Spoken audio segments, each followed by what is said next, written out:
Hello everyone, সবাইকে আসসালামু আলাইকুম। আমি প্রতিদিন রাতের মতো আজকে একটা রেসিপি নিয়ে হাজির হয়ে চলে আসলাম। আজকে রাতের রেসিপি ছিল বিহারি রান্না। আমি এখানে 1 কেজি পরিমাণ চাল এবং 1 কেজি পরিমাণ গরুর মাংস নিয়েছি।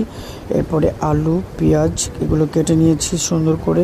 গরুর মাংসকে ধুয়ে পরিষ্কার করে এখানে অল্প পরিমাণ ঝালের গুঁড়ো, জিরের গুঁড়ো, আদা রসুন বাটা এবং পেঁয়াজ কুচি এগুলি দিয়ে মাংসটাকে সুন্দর করে মেখে ঝেঁকে বিরিয়ানির মশলা হাফ আমি এখানে অ্যাড করে নিয়েছি।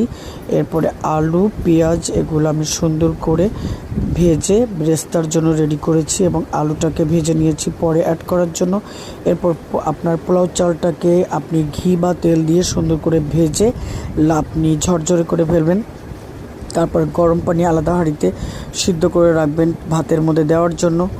যা আপনার কাঁচা পানি দেওয়া যাবে না, গরম পানি, হালকা কুসুম গরম পানি দিতে হবে। এরপর মাংস যেটা রান্না করা হয়েছে ওই মাংসটা যখন সেদ্ধ হয়ে যাবে তখন আপনি আপনার ভাতের সাথে মিক্স করে ফেলবেন। চালটা যখন ভাজা ভাজা হয়ে যাবে তারপরে এখানে আপনি গরুর দুধ আমি 1 পোয়ার মতো অ্যাড করেছি।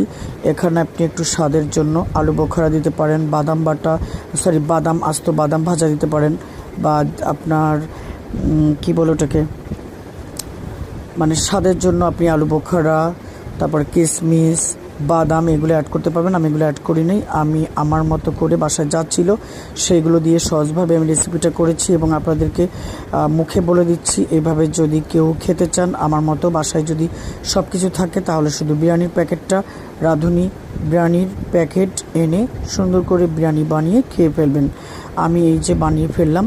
এরপরে আমি এখানে মাংসটা অ্যাড করার পরে চালটা যখন সুন্দর করে মাংসের সাথে অ্যাড করে দেব তখন বাকি যে অর্ধেক বিরিয়ানির মাংসের মশলাটা ছিল ওটা আমি অ্যাড করব।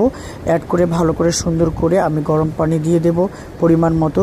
1 কেজি চালে যতটুকু পানি লাগে সেই পরিমাণ মতো। তারপরে আপনি এখানে দমে দিয়ে দেবেন বিরিয়ানিটা।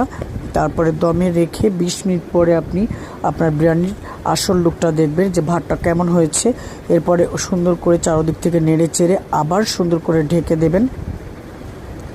ঢেকে দিয়ে এরপরে পরিবেশন করবেন। এই দেখুন আমার বাচ্চার থালা সাজিয়ে ফেলেছি। এখানে আমার মাকে এখানে আমি দিয়েছি সালাদ, ডিম এবং আচার।